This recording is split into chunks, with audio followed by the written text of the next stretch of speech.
नमः।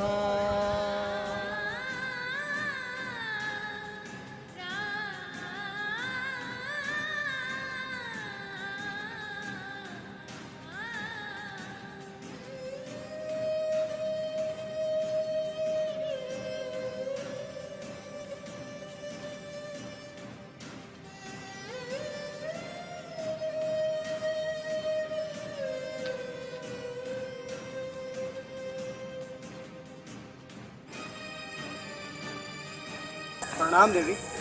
कल्याण हो पुत्र। आप उस वृक्ष की छाया में चलकर मुझे बताइए देवी, ये अधिरथ पुत्र आपकी क्या सेवा कर सकता है? यहाँ बैठे। लगता है आपको धूप का अभ्यास नहीं है देवी। धूप तो मेरे अंदर ऊंचाई बहुत कड़ी है, बहुत कड़ी है। मैं कुछ मांगने आई हूँ तुझसे। मैं जानता हूँ देवी, जो कोई भी मेरे पास आता है कुछ ना कुछ मांगने ही आता है, परंतु कुछ मांगने से पहले क्या आप मुझे अपना परिचय दें, क्योंकि जिस प्रकार आपने मांगा है वो कोई मांगने वाले की शैली नहीं है।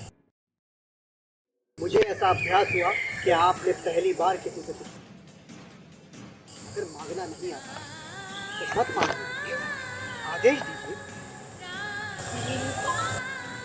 तुम्हें आदेश देने का मेरा कोई अधिकार नहीं। तुम्हें आदेश देने का तो सिर्फ और सिर्फ तुम्हारी माता राधा का अधिकार है। मैं उस देवी को प्रणाम करती हूँ। कोई भी धन्य होगा तुम्हारे जैसे पुत्र जो उन्हें माता पिता पुकारता है। क्या आप उन्हें जानती हैं? भारतवर्ष में ऐसा कौन है जो तुम्हारी माता? भारतवर्ष की बात छोड़िए देवी, अपनी माता को तो स्वयं मैं भी नहीं जानता, क्योंकि मेरी माता ने मुझे जन्म देते ही त्याग दिया था और बहा दिया था इसी गंगा में। और जिस देवी का अभी आपने नाम लिया है वो कोई मेरी माँ नहीं, माँ से कुछ अधिक। जो लोरिया गा गाकर मुझे मेरी माँ को सुनाना चाहिए था वो सब कुछ मैंने उनसे सुना। उन्हीं के कोमल हाथों ने मुझे थपथपाया। उसी देवी की गोदी में मुझे नींद भी आई। और आज भी जब मेरी आत्मा के घाव दुखने लगते हैं तो वही देवी मुझे अपनी ममता का स्नेह लेप लगाती और फिर मेरा जीवन एक शून्य सा लगता है। फिर भी आज मेरे जीवन में उस माता का स्थान खाली ही है जिसने मुझे कभी स्वीकार नहीं किया, कभी स्वीकार नहीं किया। और कभी कभी तो जी चाहता है कि वो मुझे कहीं मिल जाए और मैं उनके चरण स्पर्श करने के उपरांत उनसे ये पूछूं कि हे माते, मुझे मेरा दोष तो बताओ। अरे मुझे ये तो बताओ कि मैं किस अपराध का दंड भोग रहा हूं। नहीं पुत्र, यदि तुम्हारी माता ने अपनी विवशता तुम्हें समझा दी तो तुम क्या करोगे? विवशता? अरे भगवान तो कभी विवश हो ही नहीं सकता, तो माता कैसे विवश हो सकती है? माता भी विवश हो सकती है राधा, माता भी विवश हो सकती है। मैं जानती हूँ तुम्हें माता की विवशता। आप कैसे जानती हैं मेरी माता की विवशता? मैं ऐसे जानती हूँ, मैं ऐसे जानती हूँ उन्हें क्योंकि मैं ही हूँ वो विवश माता। इसे अपना पहला पुत्र त्यागना पड़ा था। आप?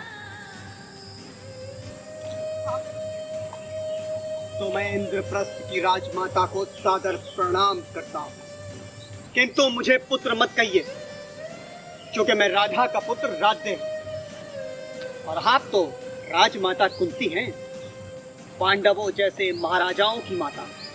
ये तो आश्चर्य की बात है कि राजमाता कुंती सूत पुत्र कर्ण के पास कुछ मांगने आई।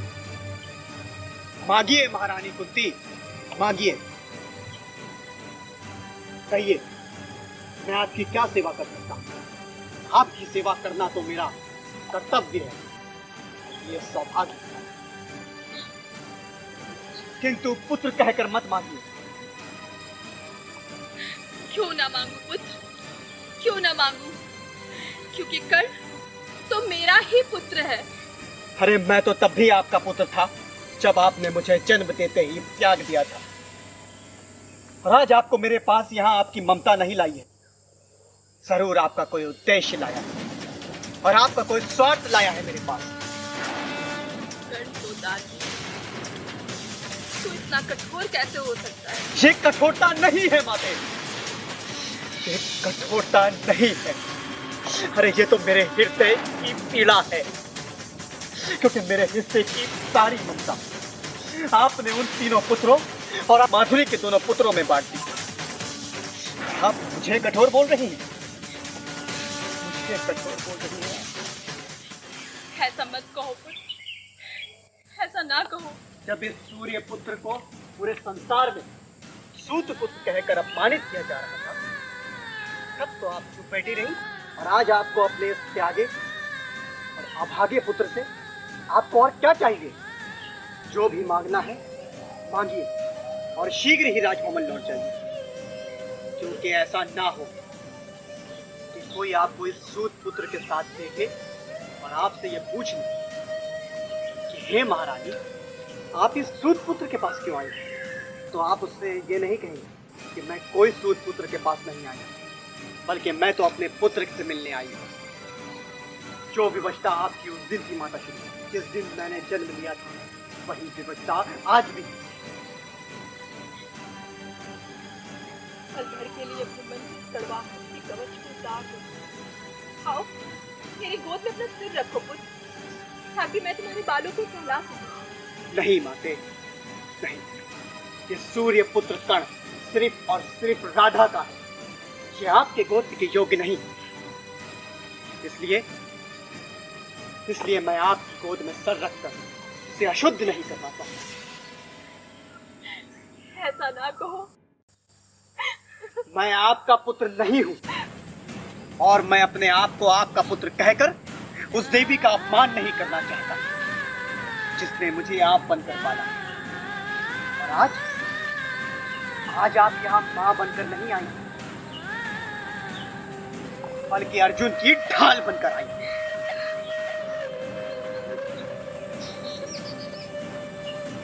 और अगर आप मां बनकर आती तो आप यहाँ नहीं आते। महात्मा विदुर के निवास पर आप रथ पर बैठती और अपने सारथी को बोलती कि हे सारथी, मुझे अपने ज्येष्ठ पुत्र कर्ण के पास ले चलो।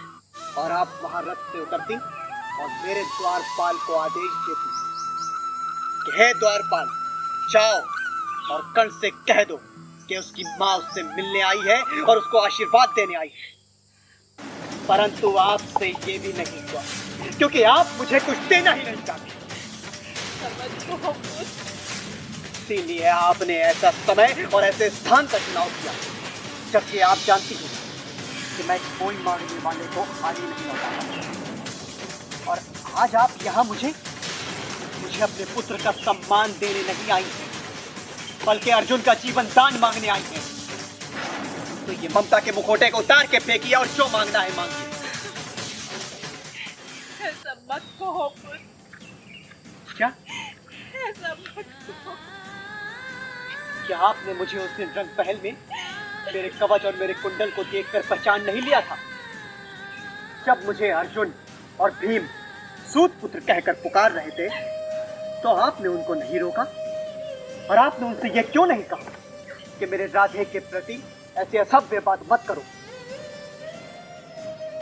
क्योंकि वो तो राधे है ही नहीं। और आपने कौरवों की भरी सभा में उनसे ये क्यों नहीं कहा जिसे वो सूत पुत्र कह रहे हैं वो कोई सूत पुत्र नहीं, बल्कि उन्हीं की भांति कौनतई है।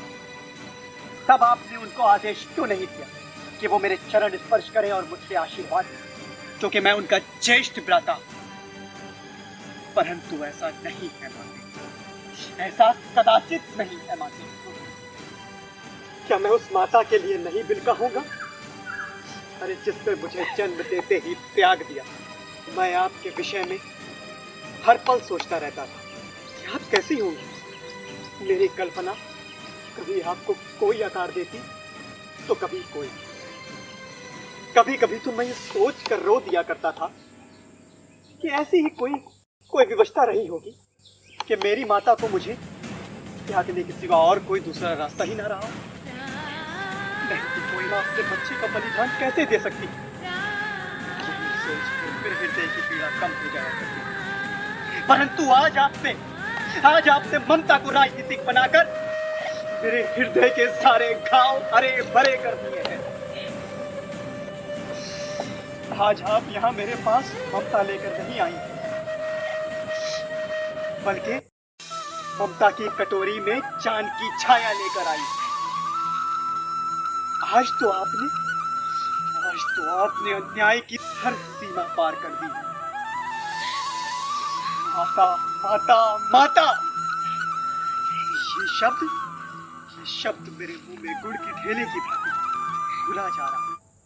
आपको पता है कि मेरा सारा लड़कपन आपको माता कहने के लिए तरसता रहा, परंतु आपकी तो ममता उन 5 पुत्रों में ही संतुष्ट थी ना। और आज आप इस त्यागे हुए पुत्र को अपनी गोद में सिर रखने का अधिकार देने आई हैं, जबकि आप भली भांति जानती हैं माते कि ये आपका अभागा पुत्र इस सम्मान को स्वीकार नहीं करेगा। अच्छा, मुझे आपकी आवश्यकता थी तब तो आप मुझे मिली नहीं, और आपने मुझे अपमानों के कटीले में अकेले लहूलुहान छोड़ दिया और देखती रही। आज जब आपको अपने पुत्र के लिए इस त्यागे हुए पुत्र की आवश्यकता है, तो वो आपको क्यों मिले? माते? तो वो आपको क्यों मिले?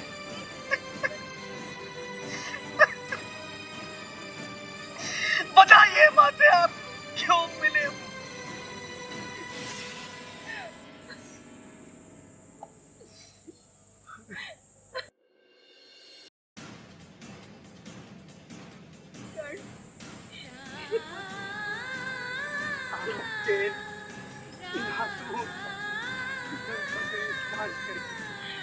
मेरा जीवन धन्य हो गया।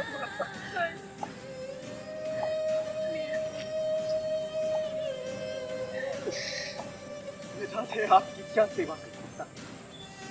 राधे के लिए क्या आदेश है? नहीं कर्ण, तुम राधे पुत्र नहीं हो, तुम कुंती के कौनते पुत्र हो। तुम मेरे ज्येष्ठ पुत्र और तुम्हारी माता होना, ये मेरे लिए सौभाग्य की बात है। आप मैं पूरे संसार के सामने कह सकती हूँ कि मैं 5 पुत्रों की माता नहीं, बल्कि 6 पुत्रों की माता हूँ। नहीं, अब ये कहने से क्या फायदा होगा? कृपया आप मुझे राधे का ही रहने दें, क्योंकि इस सूत पुत्र कर्ण पर कुछ लोगों का ऋणी है, इसलिए कर्ण स्वयं ही अपने ऋण उतारे।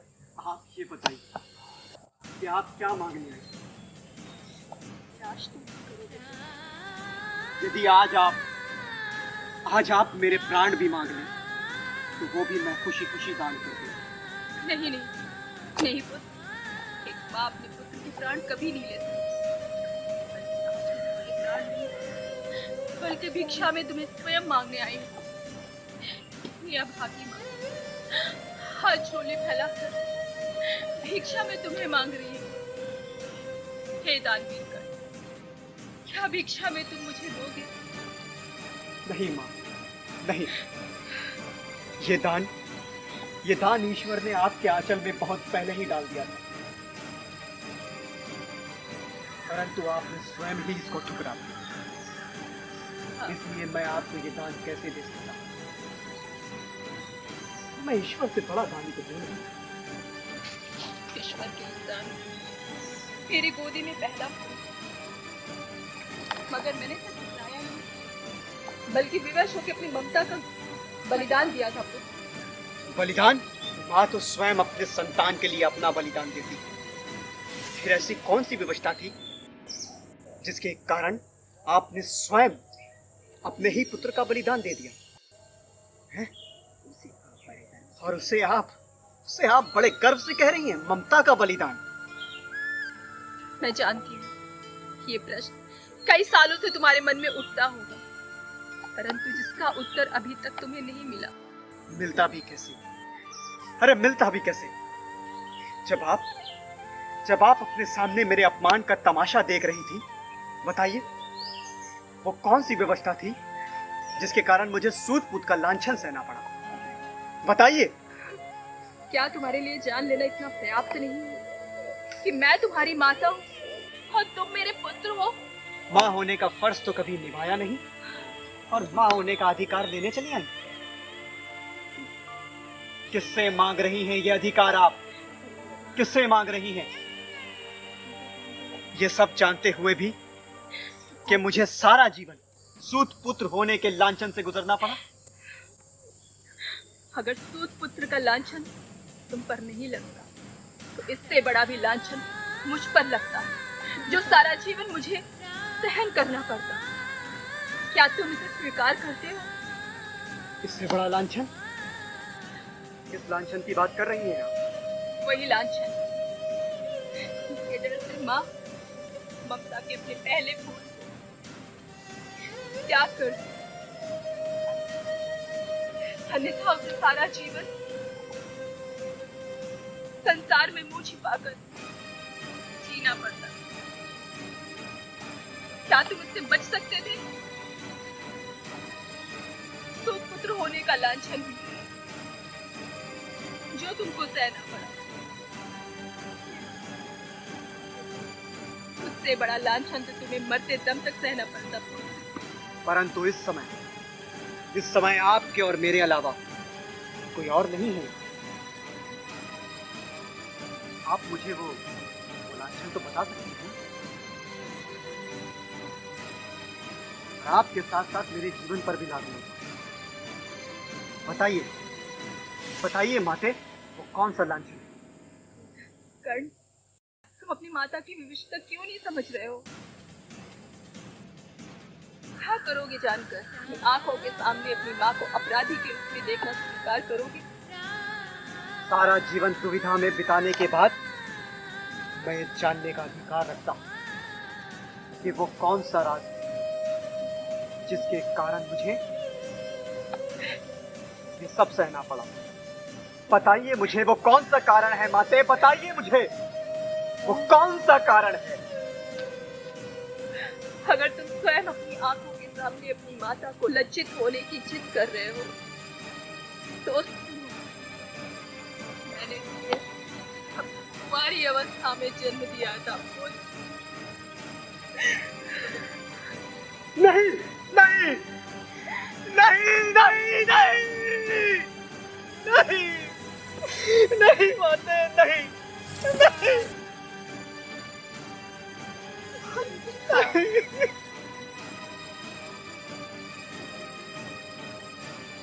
समय तुम्हारा जन्म हुआ था, उस समय में विवाहित नहीं माते, नहीं माते, नहीं, ऐसा नहीं हो सकता। मैं जानती थी तुम इस सत्य के कड़वे झूठ को ये पी पाओगे। कर जब तुम्हें सूत पुत्र कहलाना ही स्वीकार नहीं है तब तुम इस सत्य कैसे सहन कर सकोगे? ना बाप की औलाद होकर। नहीं माते, ऐसा नहीं हो सकता माते।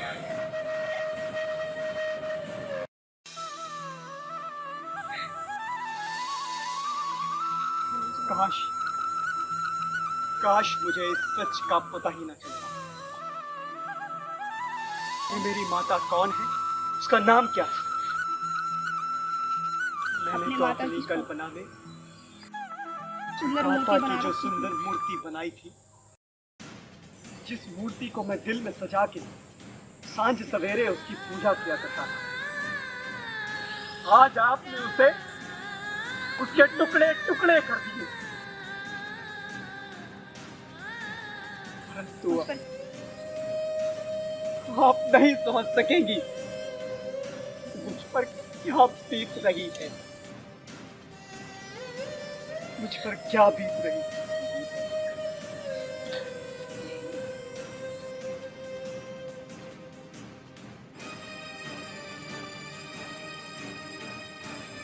नहीं समझ सकती।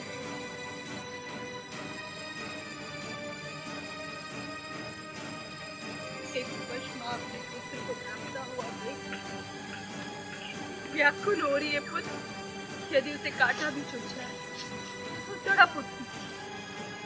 परंतु इस अभागन माँ को लोक लाज की डर से सहना पड़ा। क्योंकि मुझसे नादानी को भूल हो गई। भूल? अरे ऐसी भूल की ही क्यों जिससे एक बालक को एक तलवार की धार पर चलना पड़े। उस भूल का बहुत भारी मोल चुकाना पड़ा।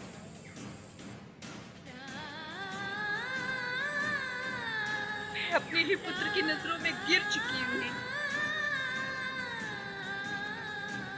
लेकिन पुत्र वो एक भूल बचकाना थी। बचकाना भूल? हाँ, जिस तरह एक बालक घुटने के बल चलता हुआ नादानी में दहकते हुए अंगारे पकड़ने की भूल कर बैठता है और अपने हाथ छला लेता है। ठीक इसी तरह मैंने भी अंगारों को पकड़ने की भूल की थी। मैं ना समझ बालिका थी। उसी अवस्था में मैंने दुर्वासा ऋषि की बहुत सेवा की, जिससे वो प्रसन्न होकर मुझे 5 देवताओं मंत्र दिए और कहा, और मैं जिस मंत्र का जाप करूंगी तो मुझे उसी देवता जैसा तेजस्वी पुत्र प्राप्त होगा।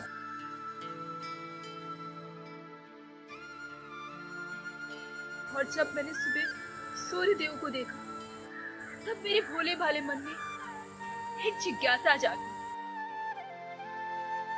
और मेरे मन में एक विचार आया, और देखो तो सही इस मंत्र में कितनी सच्चाई है। और मैंने सूर्य देव के मंत्र का जाप किया। अचानक सूर्य देव प्रकट हो गए। मैं देखकर बहुत घबराई और उस मंत्र के परिणाम स्वरूप जब तुम्हारा जन्म हुआ तब मैं और घबरा गई कर। लेकिन एक कुंवारी माँ ना तो इस संसार को अपनी विविधता समझा सकती, ना ही ये संसार तुम्हें आदर पूर्वक स्वीकार कर सकता है। इसीलिए मैंने लोक लाज की डर से अपनी ममता की भेंट चढ़ा दी। अगर ये सत्य था तो आपने मुझे जीवित ही क्यों रखा? इससे अच्छा तो ये होता कि आप अपने ही हाथों से गला घोट कर मुझे मार डालती।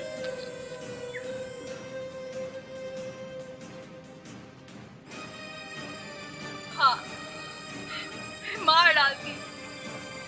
मेरी ममता ने मेरे हाथ रोक लिए देखकर। क्या? मैंने हाथ रोक दिया तो आप इस राज को अपने सीने में दबाए अपनी आखिरी सांस तक चली।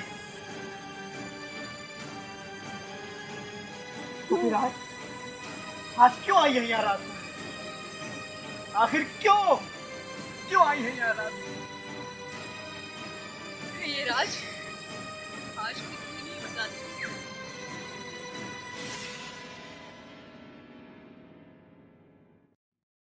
परंतु आज तुम्हारे 5 भाइयों के बीच में ये युद्ध की घड़ी आ गई। मैं विवश होकर तुम्हारे पास चली आई हूँ कि मैं नहीं चाहती भाई भाई कि खून से अपने हाथ को रंगे।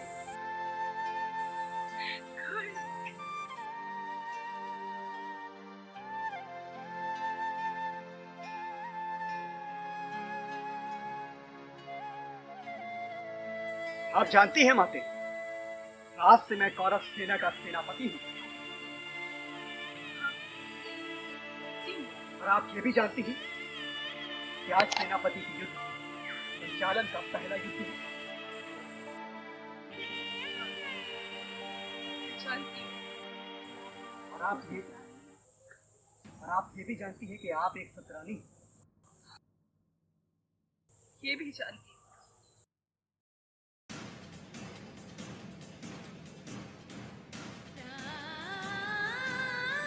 ये भी मैं जानती हूँ। आप तो ये भी जानती होगी ना, शतरानियां युद्ध पर जाते समय अपने पुत्रों के पैरों में जंजीरें नहीं डाला करती ममता। ये तो शतरानियों की शान है ना। आप तो जानती हैं ना। हाँ, मैं जानती हूँ। तो फिर एक शतरानियों के भांति मुझे आशीर्वाद दें कि मैं भावनाओं की मोहमाया में ना पड़कर अपने कर्तव्य पथ पर आगे बढ़ूं और दुश्मनों का नाश करके विजय प्राप्त। नहीं पुत्र, यही तो मैं कहने आई हूँ।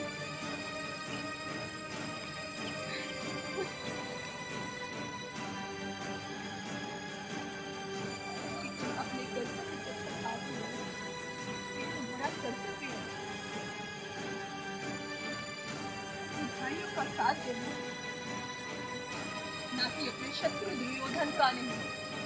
दुर्योधन पांडवों का शत्रु हो सकता है माते, परंतु मेरा शत्रु नहीं है। वो मेरा परम मित्र।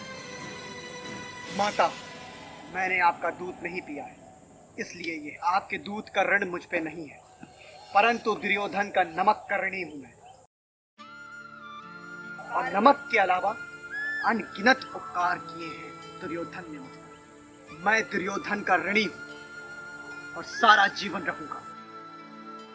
यहां तक कि मेरा मान, सम्मान, शान सब कुछ दुर्योधन का ऋणी है। और यहां तक कि मेरे खून की एक एक बूंद दुर्योधन के ऋण में डूबी हुई। और इस ऋण को चुकाने के लिए मुझे मेरे प्राण भी देने पड़े तो वो भी कम है। और ऐसे मित्र से मुझे मित्रद्रोह करने का बोल रही है। अरे कैसी माता है आप, कैसी माता है।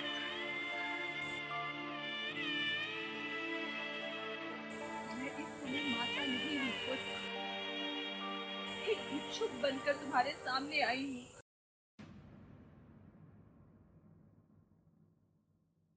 मैंने सुना है कर्ण मांगने वाले को कभी खाली हाथ नहीं जाने देता। कैसे दानवीर हो तुम। मैं आपको खाली हाथ नहीं लौटाऊंगा माता। मैं आपको आपके चारों पुत्रों का जीवन दान आपकी झोली में डालता हूं। मैं आपको वचन देता हूं कि मैं अर्जुन को छोड़कर किसी पांडव का वध नहीं करूंगा। अर्जुन को छोड़कर इसका क्या अर्थ? इसका अर्थ ये है माते कि दुर्योधन को विजयी बनाना मेरा कर्तव्य और मेरा धर्म भी है।